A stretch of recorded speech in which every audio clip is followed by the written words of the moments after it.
को 3 बाण मिले थे, तभी कहते हैं 3 बाणधारी कि वो बर्बरीक जी ने अपने शीश का दान दे दिया। तो इसलिए कृष्ण जी ने उन्हें वरदान दिया था कि तुम्हें मेरे नाम से पुकारा जाएगा। ये अब हम दोबारा जा रहे हैं दर्शन करने के लिए। हरे कृष्णा, हेलो, नमस्ते, सत श्री अकाल, राम राम। आपका स्वागत है आज के वीडियो में। और आज हम आए हुए हैं खाटू श्याम। अभी 3 महीने पहले हम खाटू श्याम बालाजी और सालासर होके गए थे। बाबा ने फिर से बुलाया अपने दरबार में। आज हम आए हैं, मौसा जी, अंकल जी, भैया और एक भैया और हैं। हम 5 लोग आए हैं और अब हम जा रहे हैं दर्शन करने। लगभग 8 बज गए हैं और हम सुबह मतलब रात 2:30 बजे यहाँ पहुँचे थे और शाम 5 बजे चले थे। लगभग 9 साढ़े 9 घंटे का सफ़र हमने तय किया, जो बहुत अच्छा रहा। बहुत अच्छा मौसम था। मौसम अभी भी बहुत अच्छा है, ना ज़्यादा गर्म है ना ठंडा। आगे देखते हैं दोपहर में कैसा रहता है मौसम। और रात 2:30 बजे ये रूम लिया था हमने। ये 800 रुपये में बहुत अच्छा रूम हमें मिल गया। बहुत अच्छा होटल है, अभी मैं आपको दिखाऊंगा। आज मैं आपको बताऊंगा कि खाटू श्याम जी कौन थे और बर्बरीक उनकी क्या कहानी थी, क्योंकि ये भी पता होना बहुत ज़्यादा ज़रूरी है। लोग खाटू श्याम जी के दर्शन करने आते हैं, पता नहीं होता है, तो मैं अभी आपको बताऊंगा। लेकिन पहले मैं आपको सामने का नज़ारा दिखाता हूँ। ये है होटल से सामने का व्यू। बारिश रात काफ़ी पड़ी थी, तो अभी यहाँ पे गीला भी हो रहा है। काफ़ी अच्छा मौसम है। अभी 8 लगभग बज गए हैं, लेकिन धूप नहीं निकली है, बादल हो रहे हैं। तो अब मैं आपको बताता हूँ खाटू श्याम जी की कहानी। अभी भैया ने बताई, बहुत डिटेल में, मुझे थोड़ी पता थी, मैंने यूट्यूब पे ही देखी थी, तभी भैया ने मुझे डिटेल में बताई है। मैं आपको बताता हूँ। तो खाटू श्याम जी का नाम बर्बरीक था, जो एक राक्षस कुल में पैदा हुए थे। घटोत्कच जी के वो पुत्र थे और भीम उनके दादाजी थे और विडम्बना उनकी दादी थी। तो वो पैदा होते ही लगभग 14 वर्ष के हो गए थे अपने पिता के जैसे। और फिर उनको शक्ति चाहिए थी। उन्होंने अपनी दादी विडम्बना जी से पूछा कि मुझे शक्ति चाहिए, मुझे क्या करना चाहिए। तो उन्होंने कहा तुम अब काली की उपासना करो, मतलब शक्ति की उपासना करो, तुम्हें शक्ति चाहिए। तो उन्होंने माँ काली की उपासना करी।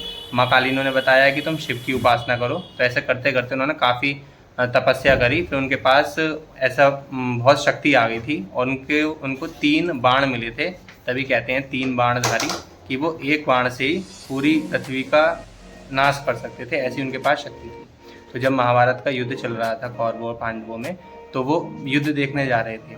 तो श्री कृष्ण जी को सब पता था और पता बर्बरीक को भी था। जैसा भैया ने बताया कि उन्होंने अपनी दादी से पूछा था कि मुझे राक्षस कुल से मुक्ति कैसे मिलेगी। तो उन्होंने कहा वो सिर्फ एक ही तरीके से मिल सकती है, अगर तुम्हारा वध श्री कृष्ण कर दें, मतलब भगवान के हाथों से हो जाए, तो तुम्हें मुक्ति मिल सकती है। तो वो महाभारत का युद्ध देखने जा रहे थे, तो श्री कृष्ण को सब पता था। तो इसलिए श्री कृष्ण ब्राह्मण का वेश बनाकर उनके सामने गए रास्ते में उनसे पूछने लगे कि कहाँ जा रहे हो। तो उन्होंने कहा मैं महाभारत का युद्ध देखने जा रहा हूँ। तो उन्होंने कहा अच्छा, तो तुम युद्ध देखने जा रहे हो तो वहाँ पर क्या करोगे। उन्होंने कहा कि मैं जो हार रहा होगा मैं उसकी साइड से युद्ध करूँगा और उसे मतलब जिता दूंगा। लेकिन वो हारे के सहारे हैं। तो श्री कृष्ण ने कहा अगर कौरव हार रहे होंगे तो तुम उनकी तरफ से करोगे और पांडव हार रहे होंगे तो फिर तुम उनकी तरफ से करोगे, ऐसे तो युद्ध समाप्ति नहीं हो पाएगा। तो उन्होंने उनकी शक्ति का प्रदर्शन भी देखा। तो यहाँ पे बीच में ये भी है कि उन्होंने अपने 3 बाण चलाए थे और एक बाण से श्री कृष्ण ने कहा था कि तुम अपने, ये पीपल का पेड़ था, कि सारे पत्तों एक बाण से छेद सकते हो या नहीं। तो उन्होंने एक बाण चलाया था, सारे पत्ते एक बाण से उन्होंने गिरा दिए थे। जैसा कि जब उन्होंने पत्तों को भेद दिया था अपने एक तीर से, तो एक पत्ता श्री कृष्ण के पैर के नीचे था। तो भगवान ने कहा कि मतलब उनका तीर इतना शक्तिशाली भी नहीं था कि वो भगवान जी के पैर को भेद देता। श्री कृष्ण ने कहा बर्बरीक जी से कि मेरा पैर, मतलब एक तुम्हारे बाण की ऐसी शक्ति है कि मेरा एक पैर कमज़ोर ये हो गया है, और अगर मेरा शरीर छूटेगा तो इसी पैर के कारण छूटेगा। तभी एक तीर लगा था बहेली का उनके तलवे पर, जिससे उन्होंने अपना शरीर छोड़ा था। और ये बीच में थी एक छोटी सी इसमें कहानी। तो फिर वो जब जा रहे थे तो उन्होंने कहा कि तुम महाभारत का युद्ध समाप्त तो कर नहीं पाओगे, क्योंकि यहाँ पे सिर्फ अर्थ धरती पर 3 ही लोग हैं जो ये युद्ध समाप्त कर सकते हैं, एक मैं, एक तुम और एक अर्जुन। तो मैं ये कर नहीं सकता और तुम अगर करोगे तो युद्ध समाप्त नहीं होगा, क्योंकि तुम हारे के सहारे हो, दोनों तरफ से तुम लड़ोगे। उन्होंने उनके शीश का दान मांगा और बर्बरीक जी ने अपने शीश का दान दे दिया। तो तभी यहाँ पर उनका शीश रखा हुआ है खाटू श्याम जी में। तो ये था हमारा होटल और नंगे पैर हम निकल गए हैं दर्शन करने के लिए, और बाकी की कथा मैं आपको अब बताता हूँ। तो यहाँ पर खाटू श्याम जी का शीश रखा हुआ है और खाटू श्याम जी ने ये अपनी इच्छा प्रकट की थी कृष्ण जी से कि मैं पूरा महाभारत का युद्ध देखना चाहता हूँ।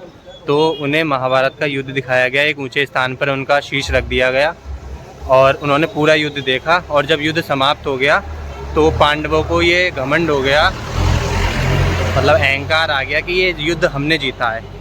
तो सबने बर्बरीक जी से पूछा कि तुमने पूरा युद्ध देखा है, तो किसने ये युद्ध जीता है, किसने किया है। तो बर्बरीक जी ने ये उत्तर दिया कि मुझे तो कुछ नहीं दिखा, मुझे सिर्फ ये दिखा कि श्री कृष्ण का सुदर्शन चक्र चल रहा था, उन्होंने ही ये पूरा युद्ध जो है वो जिताया है और मारा है लोगों को। तो इसलिए कृष्ण जी ने उन्हें वरदान दिया था कि तुम्हें मेरे नाम से पुकारा जाएगा और कलयुग में तुम्हारी पूजा होगी और तुमसे मांगी हुई इच्छा पूरी होगी। तो ये है बर्बरीक जी की, खाटू श्याम जी की पूरी कथा, जो पता होनी चाहिए और भैया को बहुत नॉलेज है। अब हम जा रहे हैं दर्शन करने, आपको दर्शन कराएंगे। तो भीड़ आज फिर भी कम है। यहाँ पे एक गुलाब का फूल चढ़ता है श्याम बाबा को और इत्र चढ़ाया जाता है। अभी मैं इत्र दिखाऊंगा, दुकान पर रखे हैं। ये देखो, हर दुकान पर इत्र रखा हुआ मिलेगा आपको, मोरपंख और ये लड्डू। तो यहाँ इत्र चढ़ाने का भी महत्व है। और ये निशान रखे हैं, निशान मतलब झंडे को निशान बोला जाता है। मैंने गुलाब ले लिया है, 2 इत्र ले लिए हैं बाबा के दरबार में चढ़ाने के लिए। तो हम जा रहे हैं दर्शन करने के लिए और भीड़ वाकई में कम है। जैसे हम पहले आए थे तो बहुत ज़्यादा थी, सारी लाइनें भर के चल रही थी उस दिन, और आज सब खाली खाली चल रहे हैं। तो हम एक बार कराए हैं दर्शन, बहुत अच्छे हुए, बहुत जल्दी दर्शन दे दिए। अब हम दोबारा जा रहे हैं दर्शन करने के लिए, आज भीड़ नहीं है। तो सारी लाइनें खाली हैं, हम दोबारा जा रहे हैं दर्शन करने। बहुत अच्छा लग रहा है, बहुत ज़्यादा बढ़िया। तो हम आ गए हैं श्याम बाबा जी के कुंड पर और लोग स्नान कर रहे हैं जल में।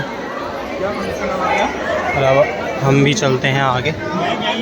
और कहते हैं कि श्याम बाबा के कुंड पे जो स्नान करता है इस जल से, उसकी सारी स्किन रिलेटेड प्रॉब्लम सब दूर हो जाती हैं।